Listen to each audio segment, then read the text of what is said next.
the typical thing, as everyone knows for the playoffs, is you play every game if you're the goalie. You don't switch off.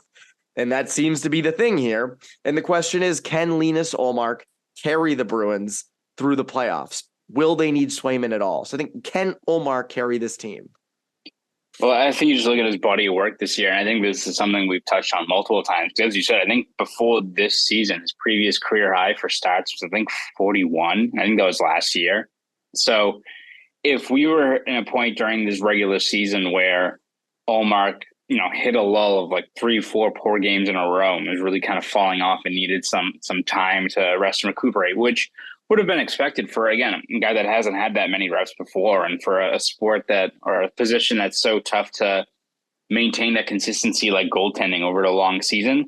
If he hit that stretch, wouldn't be surprising, but it would be something to keep in the back of your mind. But where has it really been one of those stretches, right? The only thing that has really impacted the Bruins goalie rotation has just been Swayman also playing at a very high level as well. It's not like they've been trading or Swayman has stepped up when Ullmark's taken a step back. So I think when you look at it, it is one of those main things I think people are still talking about, is whether or not they keep a goalie rotation for the playoffs, which if there's any team that can probably pull it off, it's this team, considering just about everything has gone right. But I still think when you look at, how Ullmark has played all season long, really hasn't taken a step back and has, pretty much established himself as that Vezina frontrunner.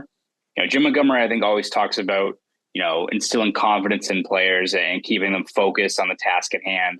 I think for, Ullmark, in terms of getting that starting spot and staying in that, I think that's kind of the best way you can echo that confidence and keeping him locked into the moment. And if things go south, if, it's a situation kind of like a few years ago with the Penguins, where they opened the year with Fleury in the playoffs, doesn't work out, and all of a sudden they switch things around, right? Then maybe that's how Swayman gets back into it. But I think right now you look at just how good he's been all year long. I don't think you've seen anything that can disprove that Ullmark is the guy once you get to the playoffs and that grind really starts ramping up.